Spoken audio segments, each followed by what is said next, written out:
Hey, what's up everybody? Nitreg here from nitreg.com, and today we're going to be talking about how to exploit different player types. So if you haven't already, go ahead and watch the rock, paper, scissors concept video. You can watch it by going ahead and just clicking on the location on the screen where it says it. And I'll go ahead and link that to you guys if you haven't seen it already, but that'll be a good primer for this presentation. So exploitability is where all the money is made in poker. We exploit people in three ways. We target opponents' tendencies, we create a plan to counter their tendencies, and then we go ahead and execute that plan in the right spots with the right hands. That's basically what poker comes down to. It's all about just exploiting other players' tendencies, and wherever they make mistakes and you don't make mistakes, that's where you make money. And then also, obviously, if you make mistakes and they don't make mistakes, then they make money off of you. So you want to avoid that. But this is all about how to exploit other players, not how to not be exploited yourself. So here's a list of common player types. You've got the loose passive, you have the tight passive, the loose aggressive, the tight aggressive, which is kind of like the standard reg. You have the Spaz Maniac type player, and you have the nit and the Shortstack guy. I just said pro Shortstacker because a lot of them try to be this pro Shortstack strategy. And I don't know, I'll kind of go over how to exploit them. Alright, so the loose passive player, you should isolate a very wide range in position with a wide value range. This makes sense because they're going to be limping all sorts of hands, so if they're limping like any ace, any king, stuff like that, you should be raising a very wide value range. So stuff like any ace would probably work against them, probably really high kings like king 8 suited or something in position. You should be isolating a very wide value range against them. Maybe like 10 jack, like any Broadway, probably any pair would be great against these players. You want to value bet relentlessly against them with pairs for value. Since these players don't like folding, if you hit a pair, you should basically just be betting to try to not only get value, but sometimes protect your hand. So for instance, if you have second pair on a wet board, you might want to just go ahead and bet it for value, because they'll call it worse. If you've ever played poker against people that are like this, and you've barreled them as a bluff, and they call down with bottom pair, and you get mad at them, you will understand why. As a matter of fact, you shouldn't get mad at them. You should understand that they never like to fold, and instead you should value bet them thinly and never bluff them. So you should also bet large when you have big hands. So obviously when you make a big hand, if they're going to be calling anyway, you just go ahead and bet big, and they'll go ahead and call you as well. What should you not do against them? You should not continue without the nuts when facing aggression, especially if they raise any size on the turn river. I see it a lot. People will play against a loose passive player, and in their head they'll just be like, oh, this person's a fish, they're a bad player, blah blah blah, and they'll get like check min raise on the turn. You know, if they have, I don't know, top pair or an over pair, and so they'll get check min raised, and they'll just say, oh, well, this player's a fish, so I have to call here. But in reality, they're loose passive, which means that they play a very wide range, but they're not really being aggressive unless they've got the nuts. So in those spots, you should actually fold, and many players kind of fall into the trap of not folding in those spots. So make sure you don't like try bluff catching them. You basically just want to have like really strong hands if they're raising. By strong hands, I mean the nuts are close to the nuts. You should not bluff them other than c-betting dry flops. That makes sense because they're not folding. You should not take bluff catching lines against them. So if you have a hand that's close between betting for value and check calling, you should probably bet for value and not go for the check calling line. Because obviously if they're passive, they're not going to be betting as bluffs. They're just going to be checking it back and giving up. And also you should not barrel multiple streets against them, which is obvious as well. Like if it's a really dry flop and you stab once, you shouldn't just start barreling them off randomly because they have a wide range. Whatever they call you on the flop, they're probably going to continue calling down with that hand against you. So tight passives, you should be cautious isolating their limps, as they will limp big hands that will dominate you. So those players that play, I don't know, maybe like 10/2 or something like that, they're going to be limping like pocket tens under the gun, and just because they're limping doesn't mean that they have a wide range. So these players will limp a very tight range, and you're actually value owning yourself if you're raising pre-flop with like pocket fives and ace deuce suited and stuff. So you don't really want to be isolating with these big hands, or I mean these weak hands against their really tight range. You should c-bet them relentlessly, as these players are usually fear fold and scare easily. So if they limp call, they're generally just going to check fold a lot of flops if they don't hit a huge hand. Or if they peel once, they're pretty timid. So if you see a scare card on the turn, you go ahead and bet that as well. Try to get them to fold. A lot of them play very fit or folds. Not all of them, of course, but you should assume that they're probably somewhat fit or fold, and adjust accordingly if you see otherwise. You should not continue without the nuts when facing aggression. Same as a loose passive. If they're like check min raising you, or if they're ever doing anything but calling and checking, you should probably just fold. You should take bluff catching lines, or you should not take bluffing lines against them. Sorry, you should not take bluffing lines against them. Same as a loose passive. You're just gonna get in bad spots where they have really strong hands if you try to bluff catching. Bluff catching them. Can't speak right now. Sorry. You should not value bet super thin against many of them. So obviously, if they're limp calling a very tight range, they're gonna have strong hands. If they're playing fit or fold, they'll probably just play super fit or fold in the flop and turn. But if you see them call down both flop and turn, you probably don't want to bet for super thin value on the river. Like, let's say you have top pair no kicker, you probably just want to check back there. So it's kind of hard to get called by worse hands. So you want to be value betting against them, but you don't want to be going for super thin value against them, especially on river decisions. So to keep that in mind. So now we have the loose aggressive player.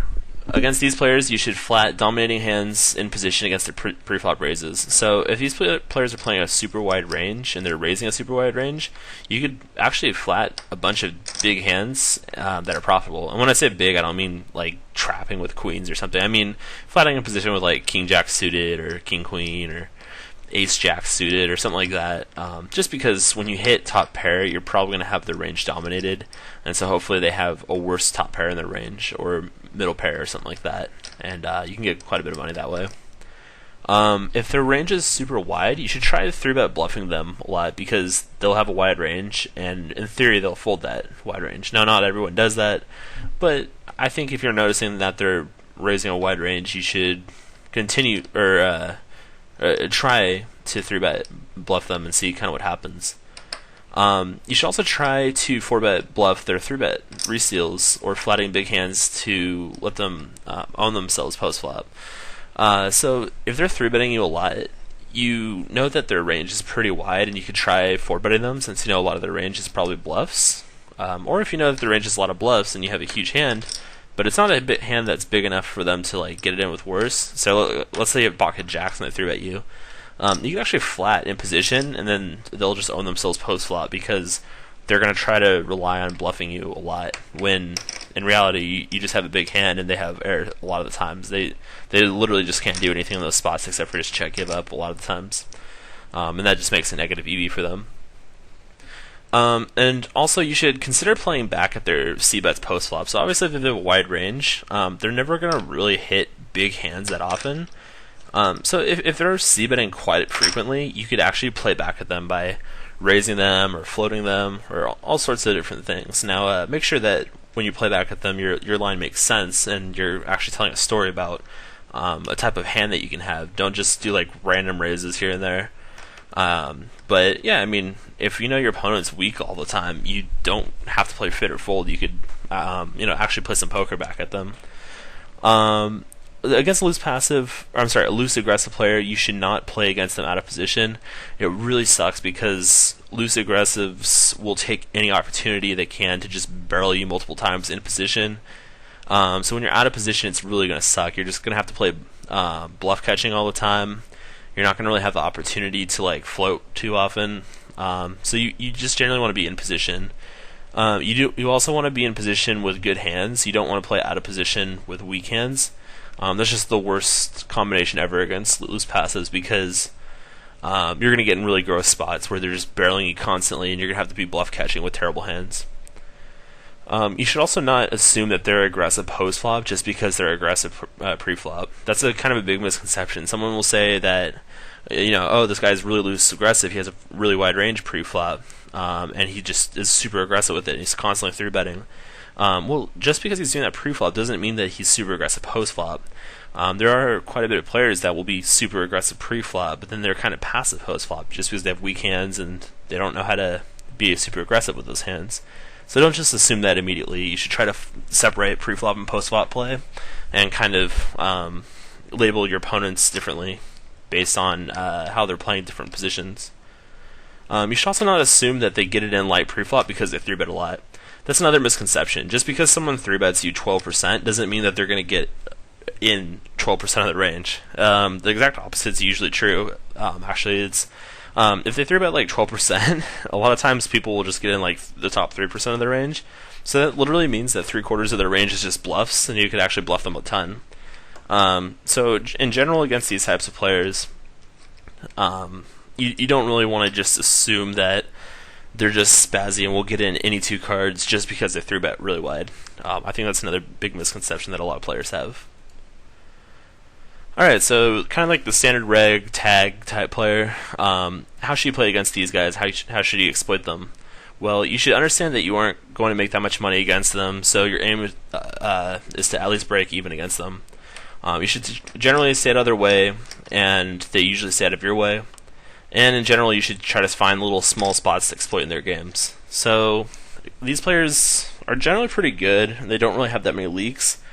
So given that you're playing in a rigged game, you're generally just going to want to stay out of their way, and they're going to stay out of your way because you guys will probably actually lose money playing against each other due to rake. And you guys are probably both there just to play against the fish if you're there to make money. So typically you just kind of want to avoid these players. Because you're really not going to make money off of them, or a lot of money at least. So stay out of their way. You will run into these players that will play back at you a lot and try to constantly mess with you by like 3-betting you and doing stuff like that. But I think only then you should be able to play back at them. So you should not tangle with them in too many pots unless they're trying to push you around. But a lot of people think other regs are pushing them around, but they're really not. Just because he 3-bets you twice doesn't mean he's messing around with you. That just means that he probably has a hand. So go ahead and take note of when people are aggressive against you, and if it's a really continuous thing that they just constantly do, then you can start pushing them back. But in general, just kind of give up pots more or less to them, unless you know for sure that they're trying to exploit you. You should also not play out of position against these players, and you should not be playing marginal hands against them. Just like the loose aggressive player, they're really going to put a lot of pressure on you post flop if you're playing with terrible hands out of position. So don't be flatting like small pocket pairs out of position. Don't be playing with dominated hands in the blinds, kind of stuff like that. Just go ahead and fold those hands. Alright, so the Spaz and the Maniac, what should you do against them? Against them, you should see a lot of flops in position with strong value hands, and you should let them bluff off their stacks, and you should also be willing to gamble with them. So if they're just going to go nuts every single time, you should just flat in position with hands that you're willing to hit top pair and just go with. Also, if they're like short stackers, you should just be willing to gamble with them a lot. So like if you open pocket tens and then they just open and shove for 30 big blinds or whatever, you should probably just call it off and be accepting of the fact that you might have like 60 or 70% equity, but you're still ahead. They're going to win like 30 or 40% of the time. A lot of times they're just going to be spazzing out, and you just got to call them off when you're ahead, and hopefully you win. That's basically all there is to it. What you should not do is you should not play hands against them that you aren't willing to get in when you hit your hand. So for instance, if you call with like ace-2 suited against them and you hit an ace, but then they start like triple barreling you and you're not really sure what to do with top pair, you should probably consider whether you should actually be calling that pre-flop to begin with. So probably just fold those more marginal hands. You should not fold made hands against the random aggression. So let's say you hit top pair and they're just barreling you, you should probably just go ahead and call down and just accept the fact that every now and again they'll kind of have big hands, but most of the time you'll be ahead. You should also not get mad when they end up having the very top of their range. That's the most important thing, is if you accurately read them as being very spazzy and maniacal, then of course they're going to have a very wide range that includes tons of bluffs. So if you actually call and they end up showing you the nuts, then don't be too upset just because they ended up having a really strong hand at that one point in time. In general, they're going to have really weak hands all the time and just be spazzing out with their money. So don't let it get to you when they'll show up with a big hand sometimes. So the nit. How do you play against the nit? Well, you should steal the blinds like a madman or madwoman. These players are not going to be playing any hands, so whenever they put involuntary little amounts of money into the pot, just go ahead and steal it, because they're not going to defend it that often. Against them, you should also set mine in position, because they're going to have giant pairs and giant hands, so you're kind of set to make a lot of money post-flop when they're just betting their overpairs and whatnot. You should also not try bluffing them when they show resistance, as they have a strong hand range. So,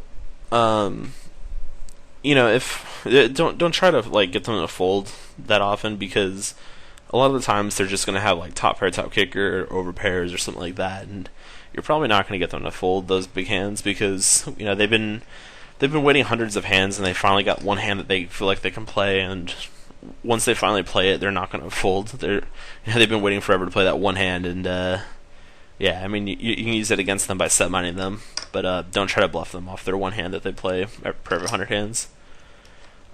You should not play speculative drawing hands like suited connectors against these players, because usually you're going to hit like a draw and they're just going to barrel you down, and you're not really going to get paid off when you hit. But when you don't hit, you're going to put in a ton of your stack just trying to hit your draw. So just don't play those speculative hands. Of course, unless there's a lot of people in the pot, and you'll get good odds from them. You should also not float them very often. Since their hand range is so tight, they're not going to be bluffing that often, so you can't really float that effectively. You should also not flat dominate hands in any position. So like the one example that I have is like full ring. If a nit raises under the gun, you have ace queen on the button. You shouldn't just flat that. You should probably just fold ace queen there. Even though ace queen's a strong hand against the nit's opening range, they're never going to have like ace jack or ace queen or ace 10. They're almost always going to have ace king or pairs. So that's why you're actually dominated by flatting ace queen, even though ace queen is a really strong hand. You should also not pay off to their aggression. So if they're triple barreling you, it's most likely because they have top pair, top kicker, or an overpair, or something like that. Rarely are you ever going to see a spot where there's pure bluffing, just because they don't have bluffing type of hands in the range. They pretty much just have big cards. So go ahead and give them a little respect when they're betting. So how about the short stackers? Well, against them, you should learn more about their strategies, so you know what they're doing and how wide their ranges are. I coach a lot of people who see short stacks and they don't really know what to do. But if you ever read any short stack strategy online, you'll see that their whole goal behind short stacking is basically just stealing blinds and re-stealing raises pre-flop, and just collecting lots of little amounts of money. So that's kind of their strategy, and if you understand that, you can kind of play back with them more effectively. So you should be willing to gamble more with them. So if a guy has 20 big blinds and he steals against you in the small blind and you're in the big blind, you should be shoving like a wide range. Basically play a short stack strategy back at them, and they can't really do anything against you. You should also steal really tiny to reduce their stealing price, or I'm sorry, their price to re-steal.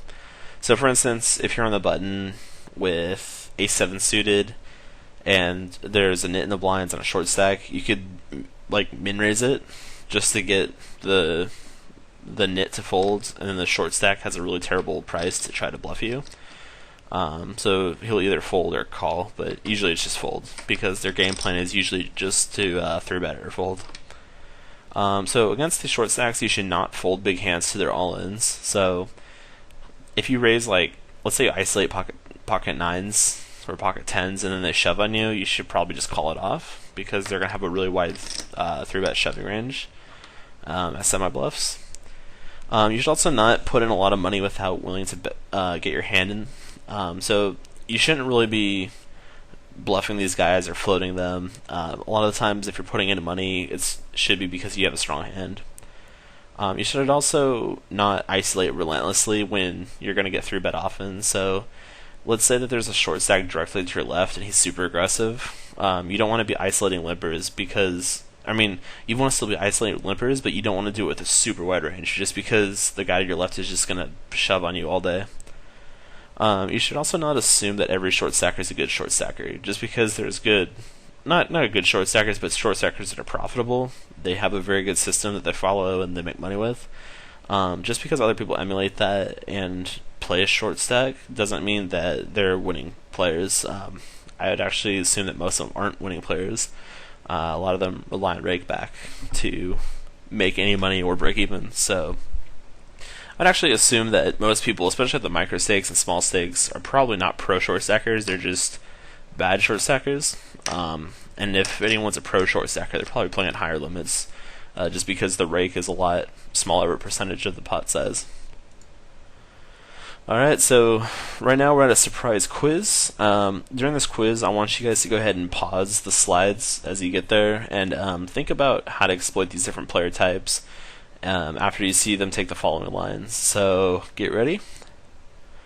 Alright, so how would we exploit this villain? So we see villain bet flop, bet turn, then check back river when an uncoordinated overcard comes. Villain shows down flop top pair that gave up and didn't really, didn't really value bet second pair on river. So how would we exploit that villain? Go ahead and pause now. Okay, so here's the answer. The next time villain barrels overcards, we should be more likely to bluff catch, as they're representing a very narrow range of top pair plus, and the rest of his range is bluffs. When he checks an overcard in the future, we should be less likely to bluff our hand. So that kind of makes sense. Like if we saw that they weren't capable of thinly value betting in the future, if they bet overcards, we know that they're probably not thinly value betting. We would probably know that a majority of the range is going to be bluffs or really, really nutted hands like pairs, two pairs and sets. And also in the future, if an overcard comes and he checks, we should be less likely to bluff because we know that he could have a lot of made hands in his range that aren't folding, that are just playing kind of passively.